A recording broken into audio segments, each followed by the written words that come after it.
Here we go. Now we're gonna see a back camera's unit. This is the unit I have. In the box it says 5.0 inches.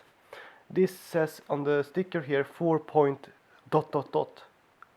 Camera there, it's like friends. So basically this is supposed to be a 4.3 inches display, even though it says 5 on the box and they haven't chosen any size on it. This is all the documentation you get with a picture of different. The box doesn't say much more than like it's a display, and there's supposed to be like different markings for different sizes. But basically it says 3.5, 4.3 and 5.0 inches. Light contrast language OSD specification contrast 3500 to 350 to 1. Standard PAL NTSC, it doesn't say anything more than that. 3 watt standby, 0.5 and half watt standby. Video is AV1, AV2, so it's 2 inputs. Pixels 3.5 inches is 320 x 240. 4.3 inches, this one, has a resolution of 480 by 272 pixels. And if you have the 5.0 inches HD, it's 800 by 480. That's all it says. It's made of precision, blah blah blah blah blah. This says nothing more. The only interesting part is the connection. There is three cables on the device. There is a video, white, and the video, yellow, and then a power. The white video is supposed to be to your, this one is connected to your camera. The yellow one is supposed to connect to like accessories like videos or VCRs, some kind of video source. That's about it. And the user manual is really crappy, but the camera is more fun because there was no paper at all, nothing to specify what this camera is, how to use it, how to connect it. This is what you get. You get a video cable, you get a camera, that's it, and a power cable, and like then you have to make up your own mind how to use video cables. I mean, I know how to use video cables. It's pretty simple. You grew up with a CRT and you plugged it in to connect the VCR and whatever video source you had. Like I used to these cables, like all the game consoles, like the Wii and the plug and play games. Everyone had video cables, so I know video cables. 12 volt is pretty simple. It's just plus and minus, the red and the black. That's the basic vehicle wiring. Like if I think everyone that knows a little bit about car wiring can wire this in. But if you don't, I mean, you can just watch it and see how you can wire it. The interesting fact is this video feed camera has 2 wires looped out, and why I chose this camera was the reviews said when I looked at this camera. They said this camera is like there is no mirror, like the video feed is not there's no guidelines. So I thought like I want to have one without guidelines, and the comment said there was no guidelines. I bought it. But the interesting part is there is guidelines. You just have to cut one of these wires. But this is undocumented, so there is no documentation for the wires. I don't know which one to cut, because one is mirror and one is the guidelines. And I want it to be mirrored, because I'm going to install it in my mirror camera display. But in this part I don't know which to cut. I will try to cut the white one, and if the white one is the guidelines, I mean I have to just solder it together and cut the green one. But basically this is what you get. And how can you wire it up? There is multiple ways to wire it. Basically, we can take the white or yellow, doesn't matter. If you want another feed, I think that the yellow would override the white one. I'm not completely sure. Maybe the white one would override the yellow one, because you want the camera to go on when you put it in reverse, even if you're watching a video of some else device. I don't know.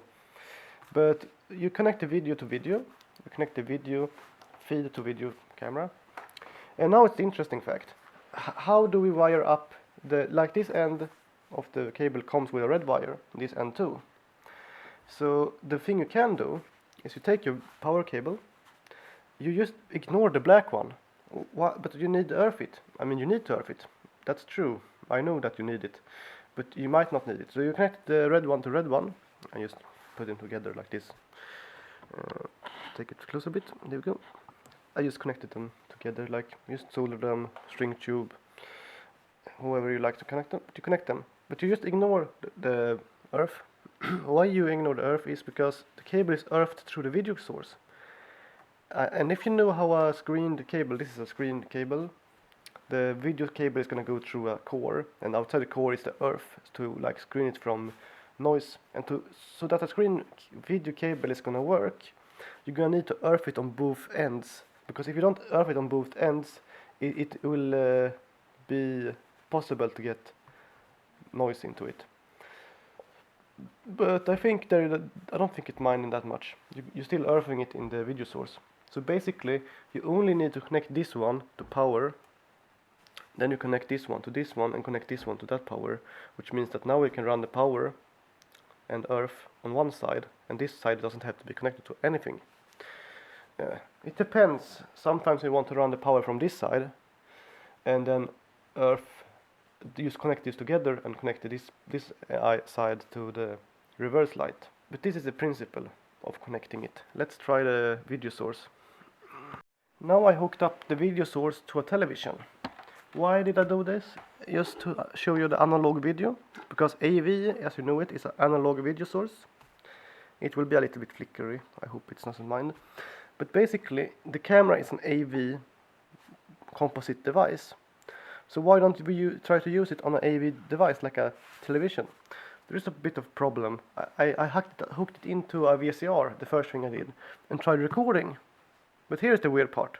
The recording is messy. It's really messy. Basically, for some reason, is this like the video feed, like this, all of the video feed, like this, the signal feeds and stuff. There's something broken with them. They display perfect on a CRT, on an LCD, all this, the video display is perfect, but you can't really record it, like the video is gonna jump and the tracking will be out of head. So there's something wrong with the video feed, but I can't expect it. This is a Chinese device. I mean, I don't think they're gonna follow all the standards and produce a device which will work in all the application it might be needed to use for, because it's a backup camera. The picture quality, yeah, I mean, I'm pretty happy with it. Look at the resolution. It's hard to say now, but it's pretty sharp image. I mean, for being a camera which costs you basically nothing, it's perfect. We can also hook it into the parking monitor. So then we're gonna hook the parking monitor here, and here we go. Now we can see it. First thing you notice is a hard spot. Because this camera has an inbuilt light, it will always be a hard spot on the camera. We're basically gonna allow it. But here's the interest. If I hold over the lens, it will then focus on my lens. You can see that the camera basically lighting up the picture, like it has automatic lights. So not only does it have really good lighting to light up the darkness, you will see when you're using this camera in completely darkness that it basically will be snowing, because it's too little light to produce a good blackness. So there will be a little bit of snow. You can even see the snow if you look close enough on the screen. I think it's a bit too... there we go. It's hard to tell you the snowing, but there is a bit of snow, but you can't barely see them if you don't know how to look for snow. But in daylight it works perfect. And I mean, I'm not that much picky, but I will tell you that the picture quality in darkness is perfect. Like, not perfect, but it's better than what you expect to be. And if you have a car, you're gonna add like parking lights and stuff. Here's the thing: you can adjust the brightness, contrast to your liking, saturation, and then tint. I don't know what tint does, but then we have the format. There we go, 6:9, 4:3. Here's the interesting. If you push the picture together to 4:3, because I think that the 4:3 is the right format for this, but you can see that the image is pushed together in 4:3. So this camera is a 16.9 image pressed together to 4:3. So it's supposed to be 16.9. That's the only thing you can think about. Other than that, I mean, it's a perfect backup camera. You can clearly see everything. Like, think about this backup. Like, it's high quality, good. While the soldering iron heats up, we're gonna prepare the cable. We're gonna begin with this end. I think I'm gonna cut the red one about 2 inches down, or centimeters or whatever. and the black one I'm gonna keep. So I'm just gonna pull the cable apart, because this is like a speaker wire. There we go. And now we can see the cable is in the right length, and we just need to cut it about here. So we cut the cable, and there we go. Ruin this cable I can save for scale the cable. This is the most important step. That is to use shrink tube. Why is it important? Without shrink tubes, the cable is just supported by the weld, or like the solder. And if the solder is holding the cable together, it will eventually break, because isolation is also part of the cable structure. So a piece of shrink tube is gonna save you a long head edge. Yeah. And now, when we do this, we need to put the shrink tube. I would put it on the red long one, so we doesn't heat it up when we solder. And now you just twist them together like this. It's outside of the frame, and that's no good for you. Black one away. And now we're just adding some solder. Here you go, perfect. It's a completely fine solder. Now we put this back on top, so we don't short it out. And we just heat it up.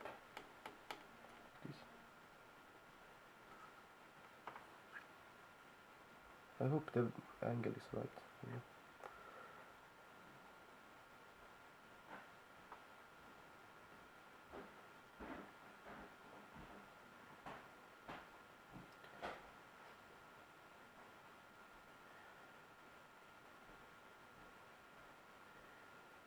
Here you go.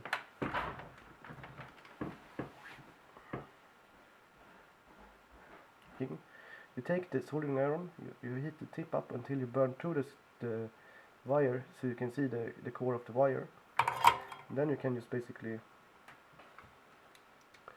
I hope you can see this one, yes. And then you just use the knife in between. There you go. So now we can split it apart, and you can see here, now we can access the wire. The problem with this solution is that we can't really put shrink tube over it. We can cut it apart, we can splice it, and we can solder it together like 3 wires, but that's way too much work.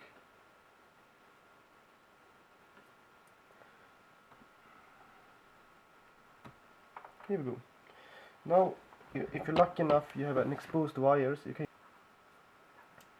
This is the problem when you're trying to scale a wire. If you cut it, there we go. Forwards out, forwards, backwards out looks better. Then we just twist the cable around the core.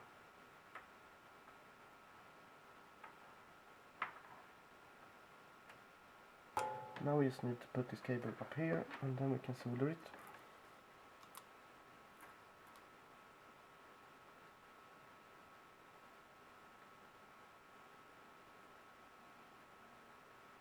There you go. This one will fit, but it might be too big.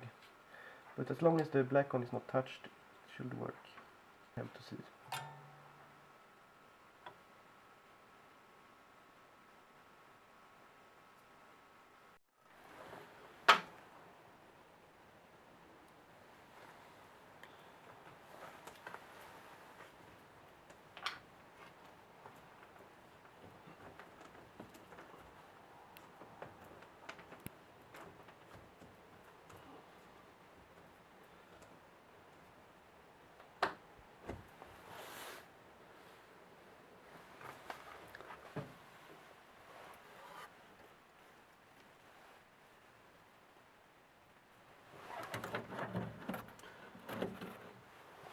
Now we're routing the cable in the most effective way in your car. It's different from every car, but